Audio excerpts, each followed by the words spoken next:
Coming up on DFE News, a deadly week around the world with mass shootings in Australia and here at home at an Ivy League school. We'll bring you the latest. Also, legendary actor-director Rob Reiner and his wife found dead in their home. What happened? And FBI Deputy Director Dan Bongino announced he'll be stepping down. How will his time at the agency be remembered? We've got news for you, those stories and more right now on DFE News.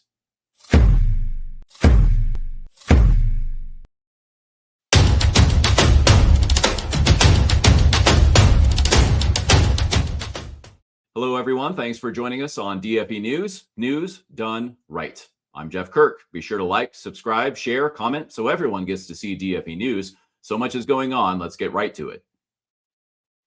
16 are dead and over 40 injured as a father and son pair attacked a Hanukkah celebration at Bondi Beach in Sydney, Australia. The father and son, identified as 50-year-old Sajid Akram and 24-year-old Naveed Akram, opened fire on the Hanukkah at the beach gathering on Sunday. 16 were killed, including one of the attackers, and 42 injured. Eyewitnesses say it took police nearly 20 minutes to engage the shooters.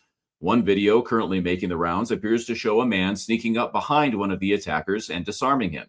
The man, identified as Ahmed Al-Ahmed, is an immigrant from Syria who moved to Australia in 2006 and was shot twice during the intervention. Police also discovered explosive devices in a van used by the terrorists and parked near the beach. In response to the attacks, Australian Prime Minister Anthony Albanese vowed to further strengthen the country's already restrictive gun laws. The suspect in the Brown University shooting was found dead by apparent suicide 5 days after police say he killed 2 students during a study session. Authorities announced they identified and located the person of interest who they say walked into a classroom at Brown University and opened fire on a group of students studying for finals, killing 2 and injuring 9. Claudio Manuel Neves Valente, a Portuguese national, was found dead by self-inflicted gunshot wound Thursday evening at a storage unit in Salem, New Hampshire, 80 miles away from Brown University. Valente is also believed to be involved in the killing of MIT professor Nuno Loureiro at his home near Boston 2 days after the shootings at Brown. Loureiro was also Portuguese and attended the same university in Lisbon where Valente was reportedly a teacher's assistant. Lots of questions remain, both about the suspect and about Brown University's response to the shooting, like why security cameras at the college were unable to get footage of the suspect, and why it took so long for police to interview the witnesses of the attack. The new developments also raise questions about motive and what possible connection there could be between the shooter and Brown University or the students he attacked there.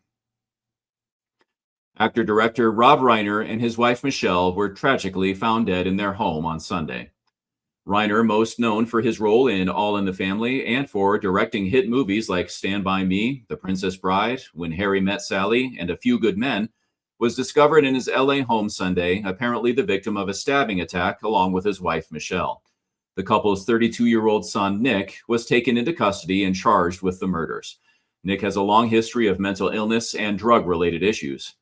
Reiner, a Hollywood icon, was an outspoken critic of President Trump, to put it lightly, calling him an authoritarian and a threat to democracy. Upon hearing of his death, Trump issued a statement on X calling the murders sad, but also saying Reiner suffered from incurable Trump derangement syndrome and obvious paranoia. Nick Reiner appeared in court Wednesday and was denied bail. His arraignment has been scheduled for January 7th. We at DFE always like to tell you when the good guys stop attacks before they happen. The FBI arrested several people over the weekend they say were planning to conduct bombings in Los Angeles on New Year's Eve.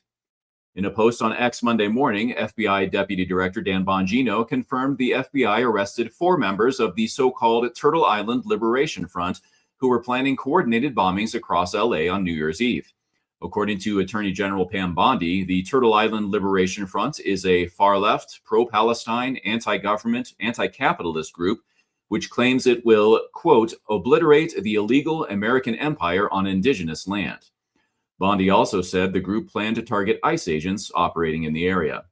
The news of the arrests came just 1 day after the attack on the Hanukkah celebrations in Australia. The FBI also said it arrested a 5th person believed to be connected to the same group in New Orleans for planning a separate attack. Speaking of Dan Bongino, the former radio host and current deputy director of the FBI has announced he'll be stepping down in January. The conservative host, who took over the radio spot of the legendary Rush Limbaugh in 2021, has been serving as the FBI's second in command to Kash Patel. Bongino announced on X Wednesday he would be leaving his role at the beginning of the year. He said, "I want to thank President Trump, AG Bondi, and Director Patel for the opportunity to serve with purpose. Most importantly, I want to thank you, my fellow Americans, for the privilege to serve you. God bless America and all those who defend her." Bongino has been part of several FBI wins during his tenure, including the arrests of the individuals planning New Year's Eve bombings and the January 6th pipe bomber. But his departure comes at a time when the FBI is under fire for its handling of cases like the Epstein files and the recent Brown University shooting. It's unclear if Bongino intends to return to his radio show, which was handed over to Vince Coglianese when Bongino was nominated to the FBI. And for our last story, some happy news, thankfully. Star Wars fans are finally getting what they've been asking for. The original Star Wars theatrical cut is coming back to theaters. Lucasfilm and Disney are re-releasing the original movie version of Star Wars for its 50th anniversary.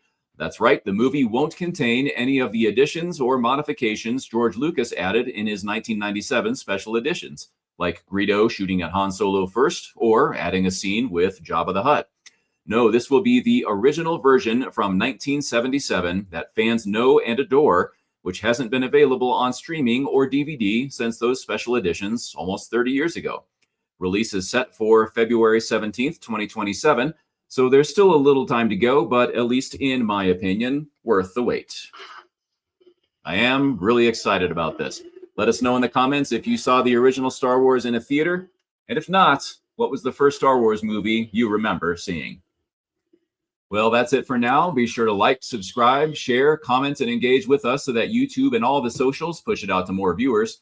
Thanks to our friends at crosscurrentdigital.com for sponsoring DFE News. If you'd like to become a DFE News sponsor, just click on the link in the description or scan the QR code on the screen.